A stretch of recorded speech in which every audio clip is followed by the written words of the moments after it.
The movie begins with Gianni, a very successful and charming businessman, starting his day with a morning run. He looks sophisticated and polished, but beneath this exterior, he's known for being a womanizer. This means he often pursues romantic relationships with women, especially younger ones, using different professions and identities. Later in the day, at the country club, his friend Fabio shares a humorous story about how Gianni used 3 different fake identities in just 1 week to meet women. Gianni takes this teasing in stride, even joking that maybe his wife wants to date him too, referring to the girl standing behind him. Although the woman referred to is not Fabio's wife, Fabio looks back at the girl and says that she is not his type. You bet. Some time later, Gianni has lunch with his friend Dario, who also happens to be his doctor. Dario expresses concern about Gianni's lifestyle. He questions whether constantly chasing after women with fake identities is exhausting. He also suggests that Gianni consider settling down with a more mature woman, reminding him of his age, as he's nearly 50. Although the latter makes sure to correct him, saying that he is actually 49.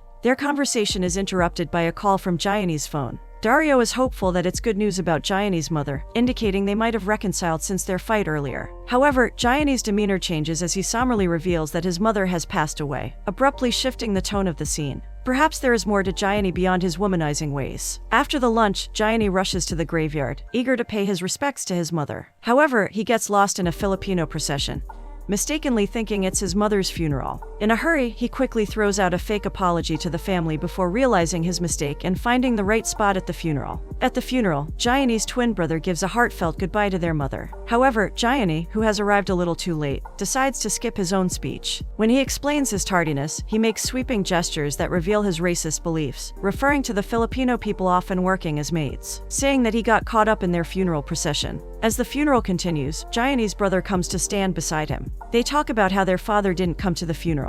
Gianni comments that at least he was consistent in his absence. The family does not seem to be that close. His brother then gives him the keys to their mother's house. Although at first he refuses, after a moment he takes them. Later, he arrives at his mother's house. Inside, family photos evoke some emotions in Gianni as he sits in her wheelchair. He switches on her old radio and starts grooving to a song, momentarily lost in memories. Unexpectedly, a young woman named Alessia sneaks into the house, startling Gianni. Alessia, the new neighbor, explains that she used to help handicapped individuals at a nursing home, and upon seeing Gianni in the wheelchair, she offers to help him with anything he might need. Since she doesn't have a job right now, if he wants it, she can help him around. As they introduce themselves, the box that Gianni was holding in his lap slips and falls down, spilling all the contents. Alessia quickly bends down to pick up the things. Seizing this opportunity, the playboy Gianni makes sure to check out the hot girl, and immediately starts playing along with being disabled. Later, after Gianni visits Dario, he tells him about this new acquaintance of his. The two men gossip around on how he would do the deed, as if it is a new adventure. Well, considering Gianni's list of affairs, it is. The next day at work, we witness Gianni's ruthless side as a businessman during a heated meeting with his team. He harshly criticizes them, emphasizing that his sneaker company, High Speed, sells a lifestyle, not just shoes. When the new intern, Julia, suggests diversifying marketing by including Paralympic athletes to connect with disabled customers, but Gianni scoffs at the idea. He insists that his clients are Instagram influencers, not disabled people who, according to him, barely use one pair of shoes their whole life. To set an example, Gianni fires Julia on the spot, displaying his cutthroat approach to business. As the woman leaves, he tells his employees that they are in a competition, and he will settle for nothing less than the first place. With the meeting concluded, Gianni goes back to his office, where his assistant arrives. She brings a huge bag of old clothes for him, according to his instructions. After Luciana leaves, he hurriedly changes and heads back to his late mother's home, still using his fake handicap. Upon his return, Gianni sees 2 boys leaning on their bike and smoking.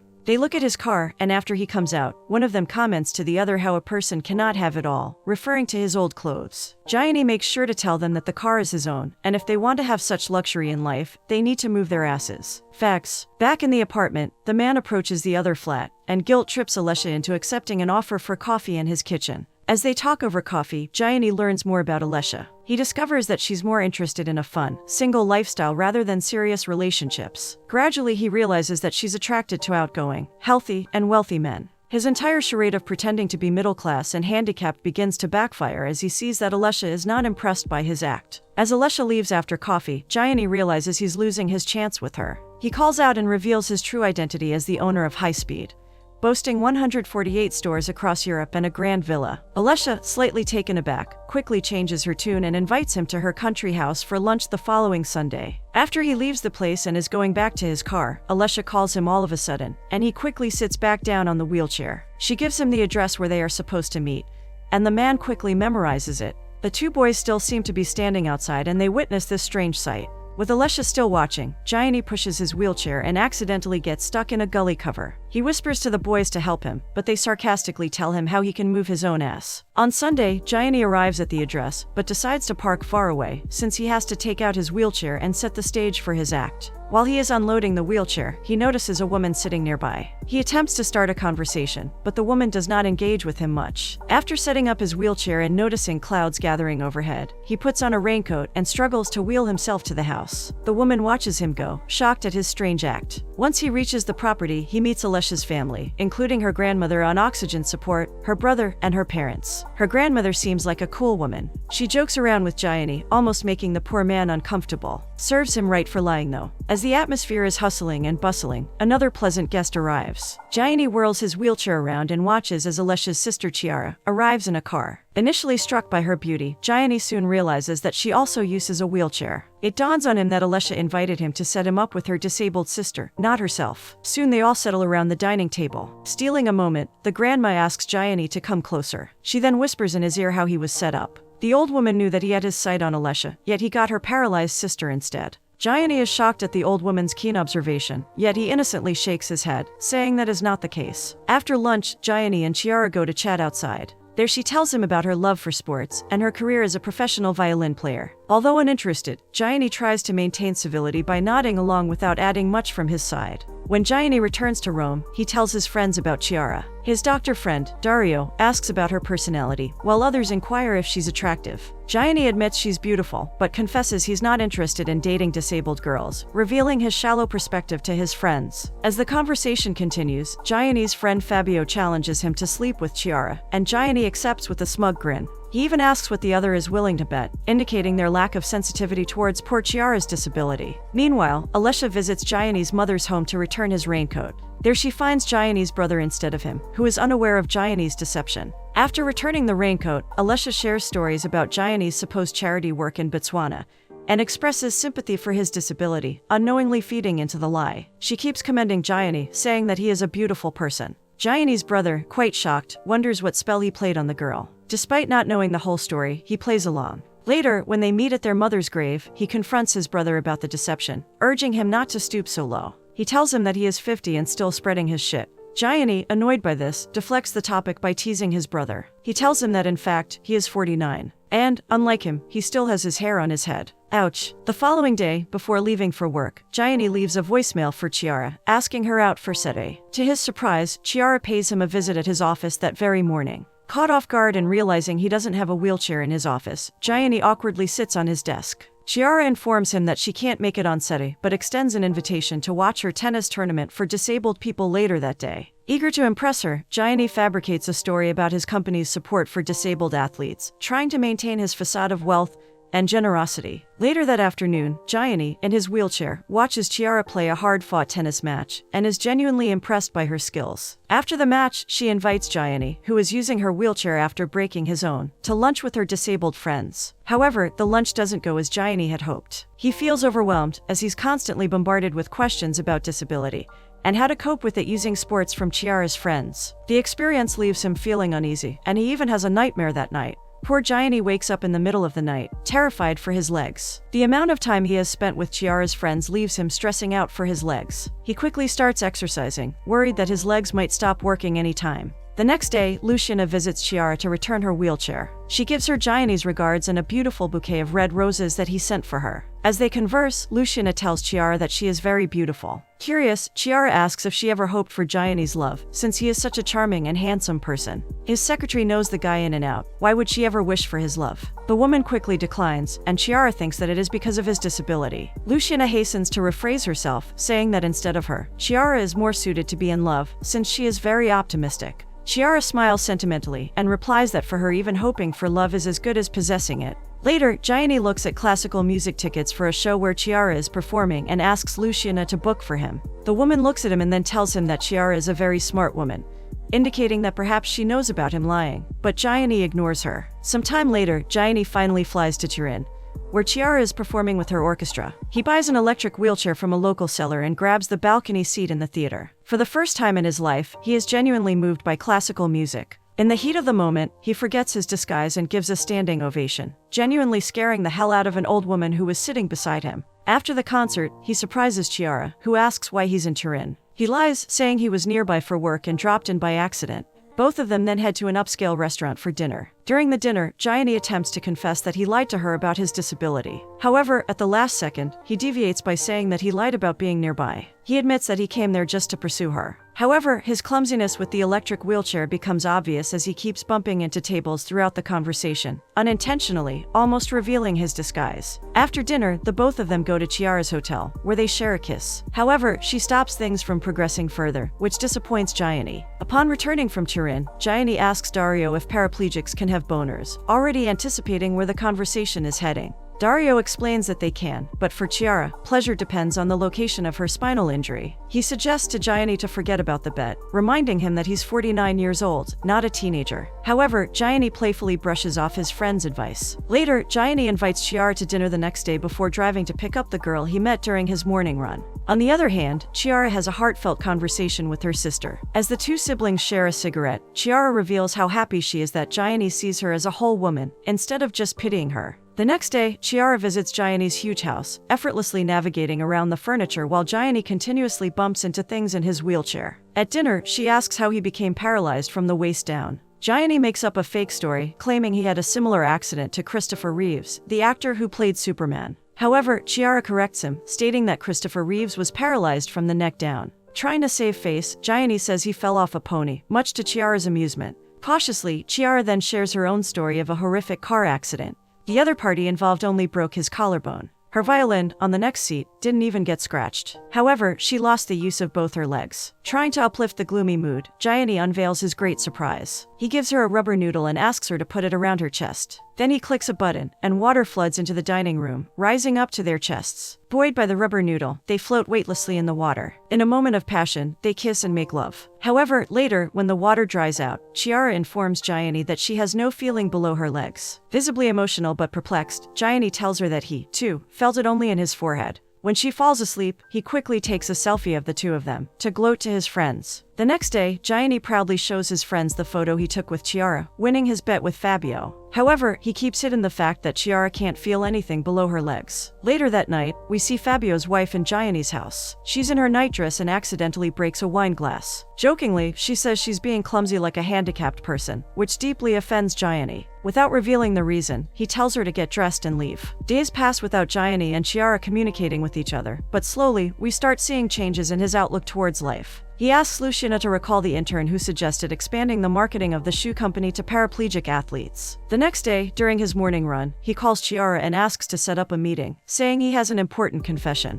Following this, he goes to her house. Chiara takes him to her room and asks him to wait while she finishes her violin practice. For the first time since they met, he sees photos of her when she could still use both her legs. Burdened by the lie, he stands to confess, but sits down again before she turns around. Noticing Gianni less jittery than usual, Chiara comments that he's getting better at using his wheelchair. They kiss, and she asks him about his confession. However, he doesn't have the courage to do it, so he quickly changes the topic. They then share a nervous laughter as she remembers her ex-boyfriend dumping her after her accident.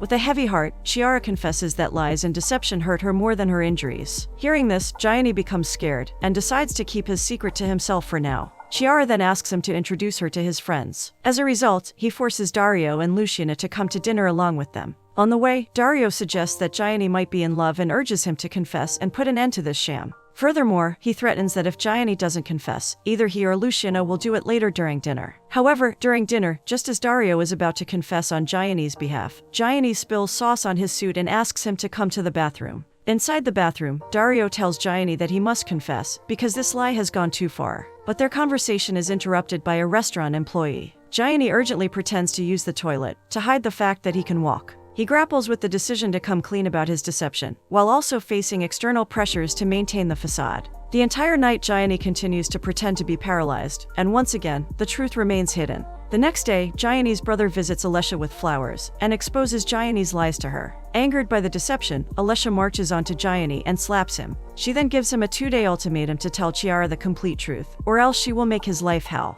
As she is leaving, Gianni rushes after her and asks her if she can tell Chiara on his behalf, since she can find the perfect moment to tell her. It might lessen the heartache. What a douche. Furious, Alessia tells him that the real disabled person is him, and not Chiara. Later, Gianni visits his estranged father, who also turns out to be a womanizer. However, during a heartfelt conversation with his son, his father expresses clear regrets about being a bad husband. He urges Gianni not to make the same mistakes and confess the truth to Chiara. However, Gianni fears losing her if the truth is exposed. It becomes evident that he has fallen in love with her. Their conversation is interrupted by an announcement about a trip to Lourdes, a famous Catholic site in France rumored to have healing powers in its holy water. This gives the father and son a crazy idea. Gianni will take Chiara to Lourdes, pretend that the water healed his fake disability, and try to win her back. This plan is fraught with deceit, but Gianni sees it as his last chance to salvage his relationship with Chiara. On the other hand, Alessia gently tells her sister that Gianni might not be the best fit for her. She tries telling her that it would be better for her to just break up with Gianni. However, their conversation is interrupted by a phone call from none other than the devil himself, who asks Chiara to go to Lourdes with him. Surprised, Alessia asks her sister why they're going to Lourdes. Chiara replies that maybe Gianni wants a miracle to happen. Seeing her sister's depressed expressions and unable to hide the truth any longer, and Chiara shockingly reveals that she knows Gianni can walk. As someone who uses a wheelchair, she recognized his awkwardness right away. Chiara confesses that she let the lie go on because it felt good to be loved, even if it was built on deception. In the next scene, the group, including Luciana, Dario, Chiara and Gianni, depart for Lourdes by bus. The entire ride, they are flooded with the ear-splitting noise that the passengers make. Once they reach Notre Dame, they're greeted by Father Walter, who happens to be Italian. He asks Gianni to meet him inside the cathedral alone. When Gianni goes there, Father Walter tells him that he knows he's not handicapped. Without waiting for an explanation, he warns Gianni not to stand up in front of everyone, saying it could give people false hope and make them believe in extraordinary miracles. Gianni is curious to know how he could tell that he was not disabled. The father replies that it is because he knows disability, and he clearly uses those shoes. After he goes away, the man is left to contemplate the consequences of his deception. He is faced with the dilemma of whether to continue the charade, or finally come clean and face the consequences. Shortly after coming out of the cathedral, Gianni continues his fake act, pretending to be paralyzed. Stressed, he smokes a cigarette with Luciana. As they are smoking, he notices Chiara crossing the road, oblivious to an approaching truck. Terrified for her safety, he quickly gets up on his feet and rushes to pull her back from danger. Although shaken, she plays along, pretending it is indeed a miracle that he can walk. Despite knowing the truth, she tries to pretend it is a miracle, but miserably fails. Tears stream down her eyes. With no more words left, she then boards the bus and leaves with the rest. Gianni is left all alone, guilt-ridden and heartbroken. He finally knows that he loves her when he lets her go. Back in Rome, Gianni's world starts to crumble piece by piece. At the club, Fabio, aware of his wife's affair, confronts him. All his friends refuse to talk to him. Gianni visits his mother's grave and expresses his love for Chiara for the first time. To make matters worse, Luciana also hands in her resignation. In an attempt to turn his life around, he rehires Giulia and gives her the responsibility of launching the new ad campaign she proposed before featuring disabled athletes. This decision reflects Gianni's newfound perspective and desire to make amends for his past actions, as well as his acknowledgement of the importance of inclusivity and empathy. Desperate to see Chiara, Gianni goes to her parents' house, where he's confronted by her grandmother. He pours his heart out, explaining how Chiara isn't returning his calls. However, the old lady retorts that Chiara is too smart to fall for his type, knowing exactly what men like him want. She says that he is young and healthy. Gianni then says that he is 50, physically fit for his age, but mentally a mess. He professes his love for Chiara and promises to be a better man, accidentally breaking a vase in his passionate outburst. Hearing all this, the old lady reveals that Chiara is catching a bus to the Menotti Theater in Spoleto. She gives him the route and timings, adding that he can catch her at Nami if he hurries. But before he leaves, she warns him that if he ever hurts Chiara again, she won't hesitate to cut off his legs and make him handicapped for real. Thankfully, Gianni is able to catch up to the bus before it's too late, driven by his newfound determination to make things right with Chiara and prove himself worthy of her love. He stops the bus and approaches Chiara. He apologizes for his deception, but the woman refuses to melt straight away. She points out that despite being disabled, she doesn't need anyone to pity her. She completely ignores his pleas and asks the bus to move on. In the next scene, we see Gianni back in Rome, running his heart out, heavy with guilt. He refuses to stop until his heart rate gets too fast and he eventually falls to his knees. To his surprise, he's greeted by Chiara in her wheelchair. When he asks what she's doing in Rome, she cheekily mimics his earlier answer and says she was just passing by and happened to search for running trails in Rome. Choosing to forget the past, she then embraces him and gives him a ride on her lap. Some time later, we see Gianni celebrating his 50th birthday party with Chiara's family members. His brother is also present, who's now dating Alessia. Damn, that was unexpected. The movie finally ends with Gianni carrying Chiara in his arms and dancing slowly.